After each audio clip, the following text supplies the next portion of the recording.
teori ya. Teorinya ada tinggal kekurangan. Coba pembahasan. Coba dulu apa tulis ini.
Sama ada ekspor misalnya kan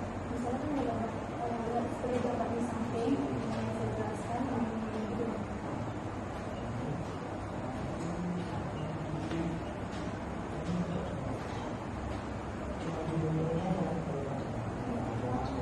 Ini adalah bagi dasar sebelum tidak ada di tambahan belakangnya. Itu cara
tulis kita di mana? Tulis bagiannya. Itu Aku tadi bab satu. Ada. Coba dulu.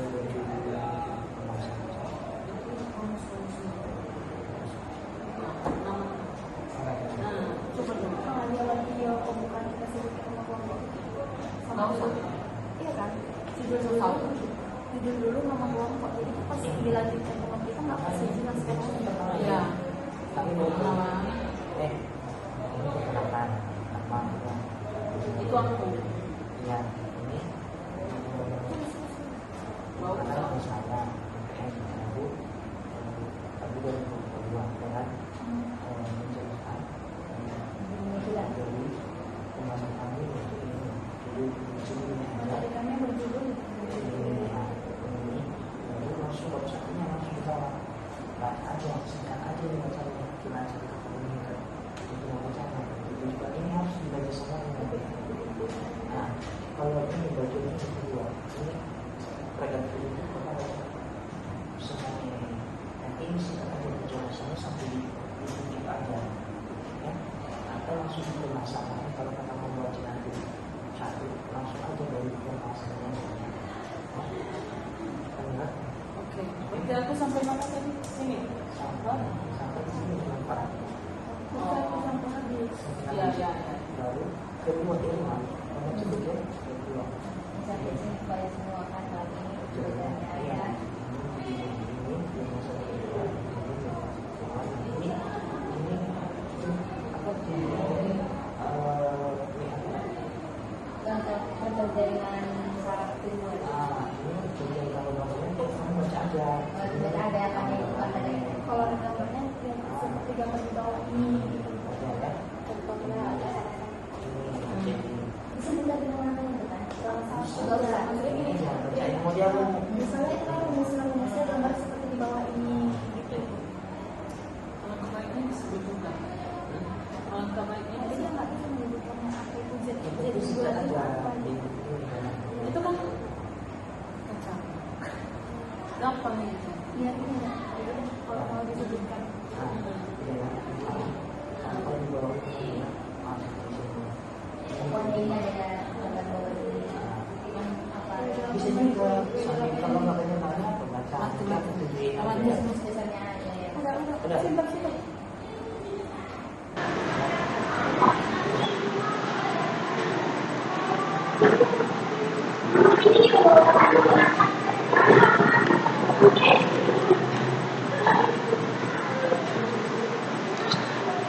Baik, kami akan mempresentasikan kelompok kami dari kelompok 2. Sebelumnya dulu perkenalkan nama saya Yani Magula, NPM 19110562, kelas SIM 1903. Baik, di sini saya akan menjelaskan judul kami yaitu penerapan jaringan saraf tiruan dalam sistem pendukung keputusan seleksi nasabah penerima dana kredit baru dengan metode backpropagation.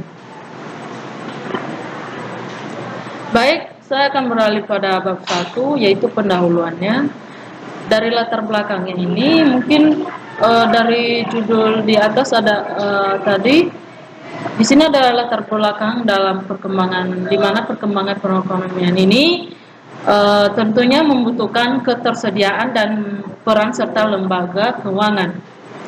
Di mana kebijakan moneter ini perbankan ini merupakan bagian dari kebijakan ekonomi yang diarahkan untuk mencapai sasaran pembangunan. Nah, oleh sebab itu peranan perbankan dalam suatu negara sangat penting. Namun suatu negara hidup dan memanfaatkan lembaga keuangan. Lembaga keuangan itu perbankan merupakan lembaga keuangan yang bertugas menghimpun dana dari masyarakat dan menyalurkan kembali ke masyarakat guna memenuhi kebutuhan dana bagi pihak yang membutuhkan. Bagi untuk kegiatan baik dari kegiatan produktif maupun konsumtif sehingga ekonomi masyarakat akan lebih baik. Koperasi Simpan Pinjam Delta pertama merupakan perusahaan yang bergerak di bidang usaha simpan pinjam, di mana koperasi simpan pinjam ini mempunyai peran mengumpulkan dana maksimal mungkin berupa simpanan atau tabungan anggota, mendorong agar timbul hasrat yang menyimpan untuk menabung pada koperasi, di mana menyalurkan atau memberikan bantuan pinjaman atau kredit kepada anggota untuk keperluan yang mendesak atau penting bagi tambahan modal usaha, biaya perluasan usaha, dan lain sebagainya. Dalam kooperasi, dalam teori dan praktik.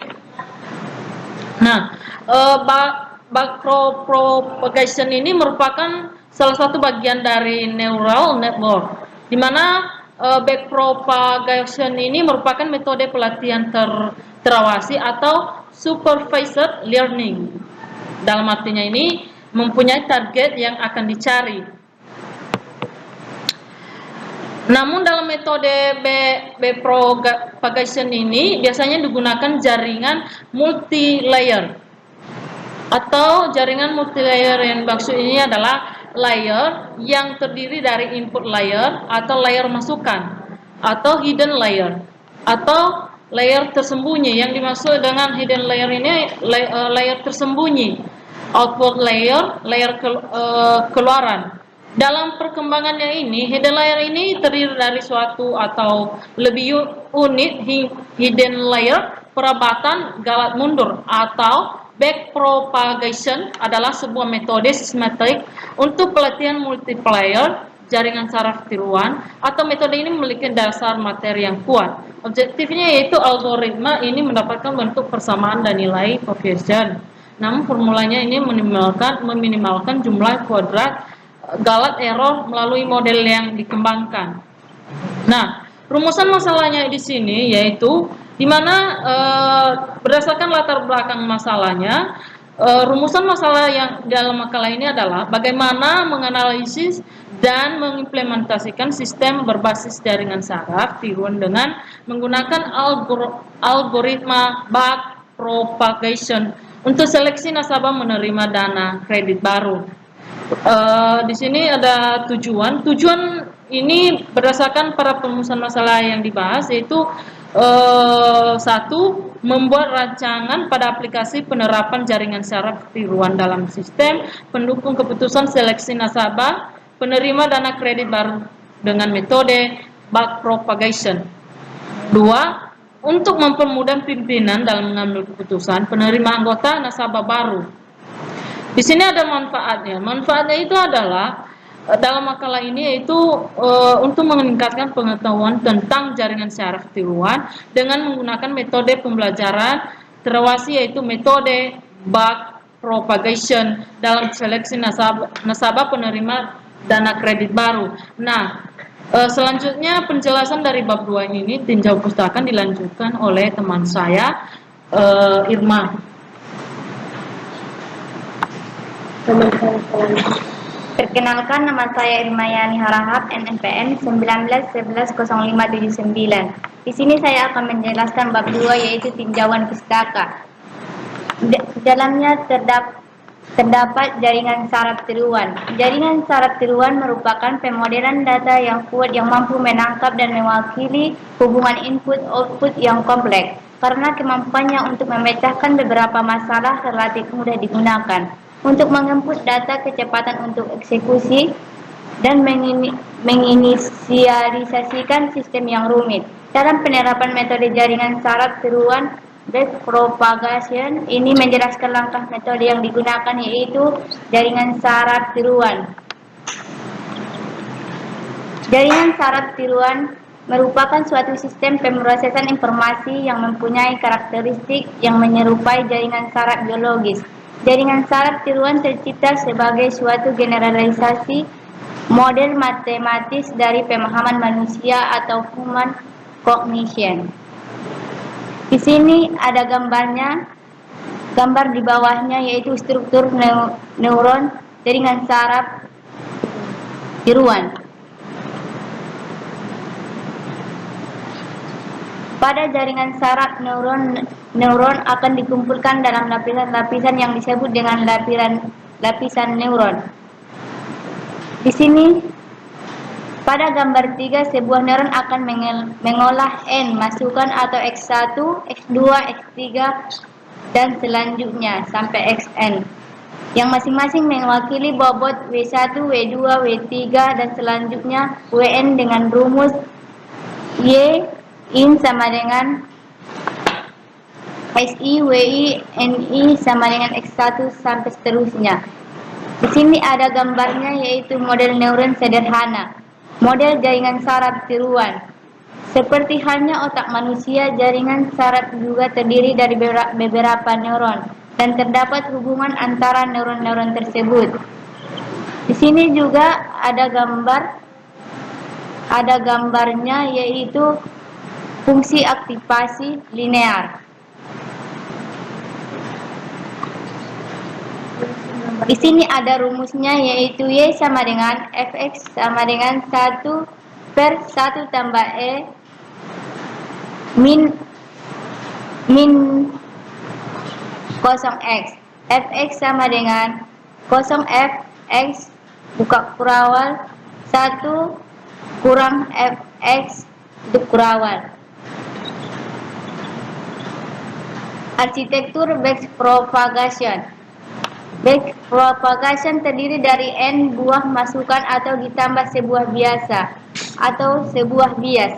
Sebuah layar tersembunyi yang terdiri dari P unit atau ditambah sebuah bias serta M buat unit keluaran. Di sini juga ada gambarnya, yaitu arsitektur backpropagation. Selanjutnya bab 3 yang dibawakan oleh Epitasara.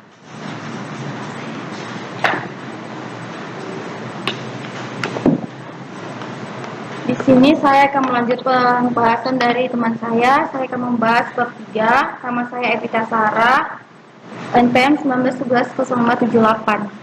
Bab 3 pembahasan. Perancangan manual jaringan saraf tiruan di dalam arsitektur jaringan neural network terdapat 3 layer, yaitu layer input, hidden, layer output. Untuk layer input diperoleh dari data hasil survei yang dijadikan data kriteria, sedangkan hidden layer yaitu layer tersembunyi yang nilainya berasal dari perhitungan input layer dan bobot hidden layer. Dan layer output adalah hasil keluaran atau hasil akhir setelah nilai di hidden layer dihitung dan menghasilkan nilai untuk output layer, dan juga terdapat nilai bias atau biasa yang disebut nilai tambahan. Gambar 1 merupakan desain arsitektur jaringan neural network pada sistem pendukung keputusan seleksi nasabah penerima dana kredit baru dengan BIK Koperasi Simpan Pinjam Delta Pratama Mojorasi, yaitu gambar seperti di bawah. Gambar 31 arsitektur neural network. Di situ dapat kita lihat jaringan-jaringannya. Keterangannya X1 sama dengan total nilai jaminan, X2 usia maksimal 50 tahun, X3 gaji debitur atau calon nasabah, X4 total nilai aset yang dimiliki, Y1 nilai dari neuron hidden layer ke-1, Y2 nilai dari neuron hidden layer kedua, B nilai neuron bias, Z nilai output. Kriterianya sama keterangannya ada di tabel berikut, ya X1, X2 sampai X4 yang sudah saya bacakan tadi. Kemudian kita perhitungan penentuan nilai dari setiap kriteria. Perancangan data dengan jaringan syarat tiruan untuk data pelatihan dan pengujian. Maka digunakan 4 variabel ya, input, yaitu X1 nilai jaminan, X2 usia calon debitur, X3 gaji calon debitur, X4 nilai aset. Berikut adalah perhitungan untuk mencari nilai input X berdasarkan data hasil survei. 1. Nilai jaminan. Nilai jaminan ini harus lebih dari nilai pinjaman. Misal, nilai pinjaminan adalah 240 juta, maka pinjaman yang dapat diajukan hanya setengah dari nilai jaminan atau sekitar 120 juta saja. Dengan rumus NP kurang lebih dari X1 per 2. NP nilai pinjaman, X1 nilai jaminan. Yang kedua, usia debitur. Usia peminjaman atau permohonan kredit tidak boleh lebih dari 50 tahun. Jika usia lebih dari 50 tahun, maka pinjaman tidak dapat diproses. 3. Gaji debitur. Gaji debitur ini harus lebih dari nilai angsuran pinjaman. Misalkan, gaji calon debitur adalah 13 juta per bulan, maka pinjaman yang bisa diberikan hanya pinjaman yang angsuran per bulannya tidak lebih dari 6.500.000. Cara menghitung angsuran pokok pinjaman per bulan adalah debitur mengajukan pinjaman 50 juta dengan jangka waktu 12 bulan dan suku bunga 2%. Nilai pinjaman X suku bunga turun tambah nilai pinjaman jangka waktu. Misal 50 juta dikali 0,02, hasil persen tadi ditambah 50 juta bagi 12. Jadi hasilnya 1 juta ditambah 4.166.700 sama dengan 5.166.700. Maka angsuran yang harus dibayar setiap bulan adalah 5.166.700 per bulan. Cara mengetahui apakah orang dengan penghasilan 13 juta per bulan dan mengajukan kredit sebesar 50 juta itu layak diberikan pinjaman atau tidak berdasarkan penghasilan per bulan. Caranya sebagai berikut. Gaji debitur dibagi 2 dikurang angsuran per bulan. 13 juta dibagi 2 dikurang 5.169.700 memakan 6.500.000 dikurang 5.166.700 sama dengan hasilnya jadi 1.333.300. Jadi dari perhitungan di atas dapat disimpulkan bahwa pengajuan kredit 50 juta dengan gaji debitur 13 juta per bulan dapat diterima atau layak diterima non-jadi nasabah berdasarkan kriteria gaji debitur per bulan. 4. Nilai aset. Nilai aset ini harus lebih besar dari nilai total pinjaman. Misal pinjamannya 50 juta, maka nilai aset yang dimiliki harus lebih dari 50 juta. Dalam perhitungan secara manual, ini hanya diberikan sampel data input dari data nilai hasil survei sebagai contoh pembuktian dengan menggunakan 4 variabel input, yaitu X1, X2, X3, X4. Berikut tahapan-tahapan yang dilakukan dalam penggunaan algoritma propagasi by backpropagation dengan fungsi aktivitas sigmoid. Tahapan yang harus dilakukan adalah sebagai berikut. A. Initial initialization merupakan tahap di mana variabel-variabel nilai akan aset atau definisikan terlebih dahulu, misalnya seperti nilai data, input, wake, nilai output yang diharapkan, learning rate, dan nilai-nilai data lainnya. B. Activation atau activation merupakan proses perhitungan terhadap nilai aktual output pada hidden layer dan menghitung nilai actual output pada output layer. C. Wake training merupakan proses perhitungan nilai error gradient pada output layer dan menghitung nilai error gradient pada hidden layer.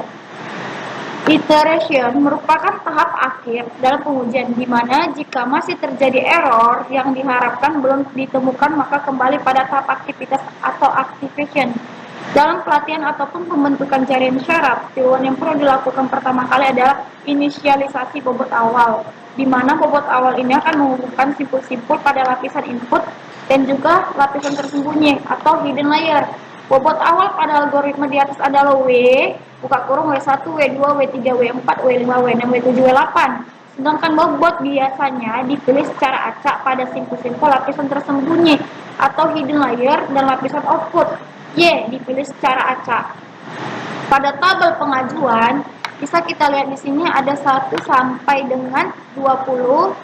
Di situ ada nilai aset yang dijaminkan, usia nasabah, gaji per bulan, nilai aset yang dimiliki. Jadi kita tahu kalau misalnya pinjaman aset berapa bisa dicairkannya dengan jaminan nilai aset yang dijaminkan. Seterusnya kita data input variabel. Data input variabel yang bersama dengan data yang di atas, nilai aset dijamin, usia nasabah, gaji per bulan, nilai aset dimiliki, dan data targetnya. Dapat kita lihat di gambar berikut. Berikut adalah tahapan analisis. X1 sama dengan 24,8, X3 sama dengan 1, learning rate sama dengan 0,1, X2 sama dengan 1, X4 sama dengan 0, bias sama dengan 0,25.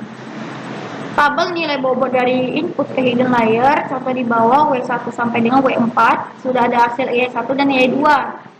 Bobot nilai dari hidden layer ke output di Z, W9, W10, W9 sama dengan 0,45, W10 sama 0,65. Perhitungan arsitektur backpropagation pertama, hitung keluaran tiap node seperti yang ada pada materi kita. Y1 sama yang dengan X1, W1 tambah X2, W2 tambah X3, W3 tambah X4, W4. Sama dengan ini hasil yang ada di tabel tadi. Nah, Di sini dapat kita hasilkan dari sigmoid 0,37 hasilnya sama 0,9999. Dan seterusnya ini. Masuk ke B, menghitung nilai error pada hidden layer dan output layer. Menghitung error pada output layer, Z sama dengan Z kali A delta kurang Z kali B kurang Z. Hasilnya 0,744 dikali buka kurung 0,1 dikurang 0,7446 tutup kurung dikali buka kurung 0,25 tutup kurang 0,7444 tutup kurung, hasilnya sama 0,2373. Menghitung error pada hidden layer dapat dihasilkan, jadi hasil dari perhitungannya 0,3360. C. Modifikasi atau hitung bobot baru, menghitung bobot baru pada output layer. V9 W11 tambah A delta RZ dan Y1 sama dengan 0, ini dihasilkan dari tabel berikut, silahkan dilihat. Nah, yang kemudian menghitung bobot baru pada hidden layer. Nah, terusnya kita masuk ke dengan memperoleh hasil pengolahan dan perancangan sistem yang menggunakan jaringan saraf tiruan. Hal ini dapat ditunjukkan dengan melihat output layer nilai Z dari hasil data penelitian di atas. Maka dapat dihasilkan nilai bobot baru pada output layer dan hidden layer adalah sebagai berikut. Ini nilai bobot baru pada output layer. Dapel di atas merupakan hasil dari perhitungan penarian bobot atau baru pada output layer yang nantinya digunakan untuk menghitung data baru, yaitu bobot baru pada hidden layer. Selanjutnya akan dilanjutkan oleh teman saya.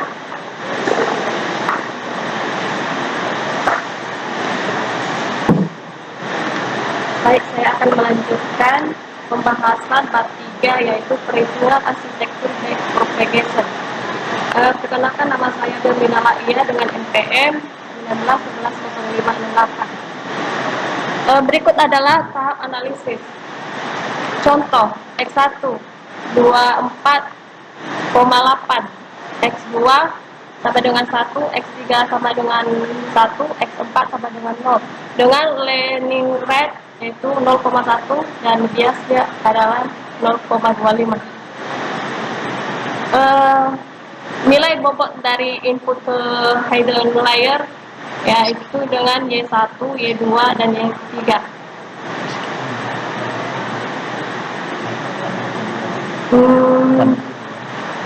Baru tabel keduanya yaitu bobot nilai dari hidden layer ke output. Bisa dilihat pada tabel di bawah ini. Lanjut pada hitungan keluaran tiap node. Contohnya Y1 sama dengan X1, W1 tambah X2, W2 tambah X3, dan W3 tambah X4. Perhitungannya ini di bawah ini bisa dilihat sampai dengan nilai sigmoidnya 10,37 yaitu sama dengan 0,999. Masuk dengan Y. Ini perhitungannya dari atas. Dari Y2 sampai dengan Z. Dengan sigmoidnya yaitu nilainya 0,8256. Nah, itu lanjut dengan bagian B-nya yaitu menghitung nilai error pada hidden layer dan output layer, menghitung error pada output layer. Dengan rumus ERZ sama dengan Z A dikurang Z B dikurang Z. Dapat kita lihat perhitungannya dari atas, yaitu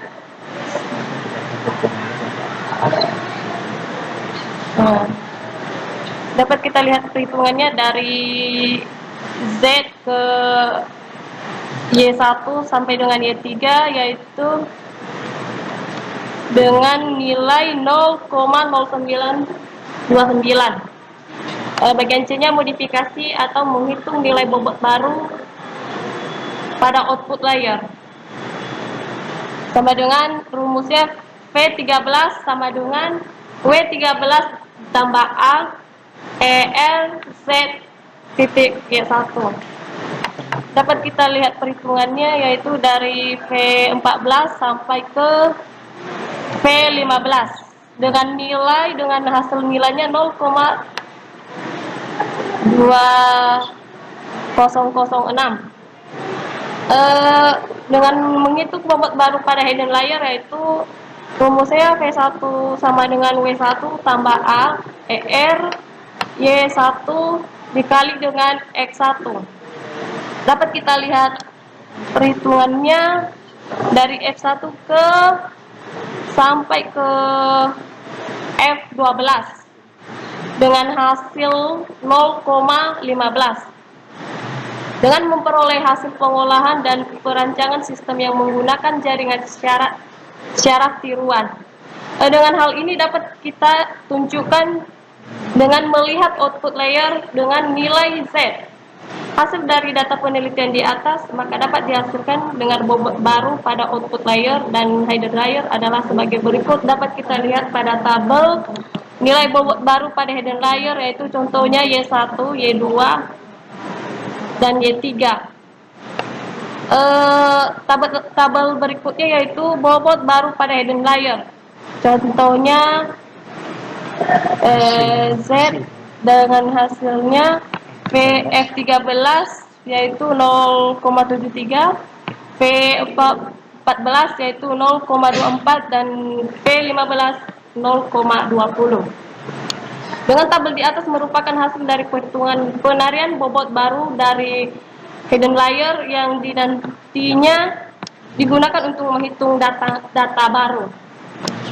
Masuk kita pada perhitungan arsitektur backpropagation ketiga. Berikut ada tahap analisis. Dengan rumus X1 sama dengan 24,8, X21, X3-nya 1 dan X4-nya 0. Dengan learning rate yaitu 0,1 dan biasnya yaitu 0,25. Dengan tabel di bawah ini yaitu bobot dari input ke hidden layer.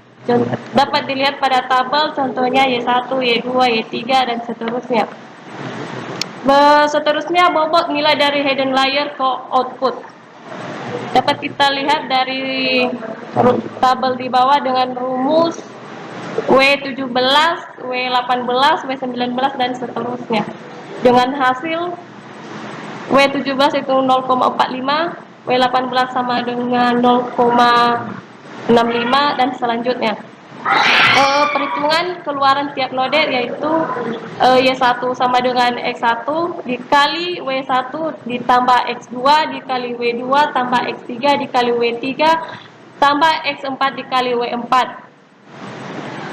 Dengan nilai sigmoidnya yaitu 0,999.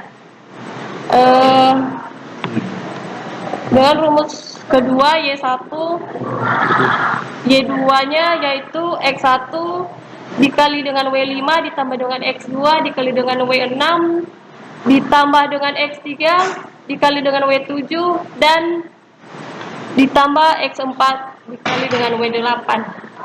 Dengan hasilnya 0,9539. Y3-nya yaitu dengan hasilnya 3,47 dan Y4-nya 0,9516 dan Z-nya yaitu 0,8738. Menghitung nilai error pada setiap hidden layer dan output layer, menghitung error pada output layer dengan rumus ER Z dikali dengan A dikurang Z dikali B dikurang Z dengan nilai 0,4214. Menghitung error pada hidden layer yaitu rumusnya Y1 sampai dengan Y4 dengan nilai 0,0177. Bagian C-nya itu modifikasi atau hitungan bobot baru dengan menghitung bobot pada output layer.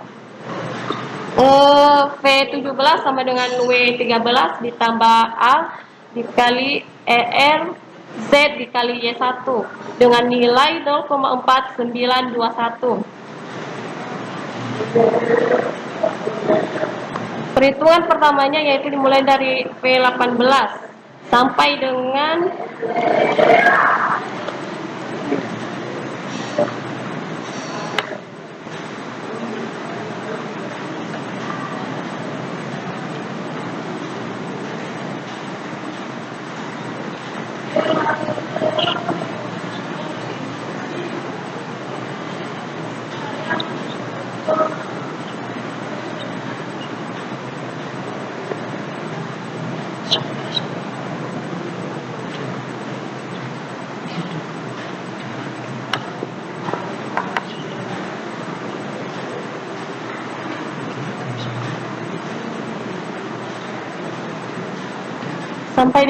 V20 yaitu W16 ditambah A dikali dengan ERZ dikali dengan Y3 dengan nilai 0,4401 dengan menghitung bobot baru pada hidden layer yaitu dengan rumus P1 sama dengan W1 ditambah A dikali ER Y1 dikali X1 sampai dengan P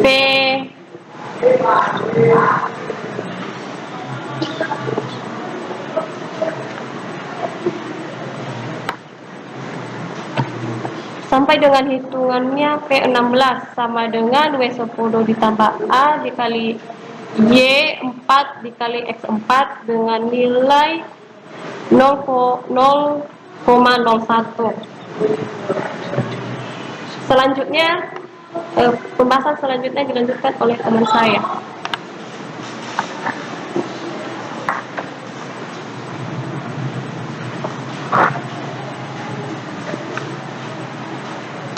Baik, nama saya Julius Lageman Baine, NPM 19 110561. Baik, dari judul pembahasan kami tadi oleh teman-teman kami sudah menjelaskan dari bab 1 sampai bab 3, dan saya akan membacakan hasil bab 4 dengan hasil dan kesimpulan. Dengan memperoleh hasil pengolahan dan perancangan sistem menggunakan jaringan syarat tiruan, hal ini dapat ditunjukkan dengan melihat output layer dengan nilai J dari hasil data penelitian di atas, maka dapat dihasilkan nilai bobot baru pada output layer dan hidden layer adalah sebagai berikut. Dapat kita lihat pada tabel 3.16 dengan judul nilai bobot baru pada output layer dari nilai Y1, Y2, Y3 sampai Y4, dan dengan hasilnya dapat kita lihat pada tabel ini. Dan untuk selanjutnya tabel 3.17 bobot baru pada hidden layer adalah F17, F18, F19 dan F20 dengan nilai 049, 069, 054 dan 044. Tabel di atas merupakan hasil dari perhitungan penarian bobot baru pada hidden layer yang nantinya digunakan untuk menghitung data baru. Jadi kesimpulan yang didapat dari 3 perhitungan di atas dapat dinilai dari output yang paling mendekati target nilai yang sudah ditentukan adalah dengan menggunakan perhitungan back propagation ke-1 dengan hasil seperti pada grafik di bawah ini. Dapat kita lihat dengan output perhitungan ke-1-nya, dengan output perhitungan keduanya, dan output perhitungan ketiganya. Baik, terima kasih atas kesempatan kami ini untuk menyampaikan hasil diskusi kelompok kami. Jika seandainya ada kesalahan dalam mempresentasikan hasil diskusi kelompok kami, mohon untuk dimaafkan.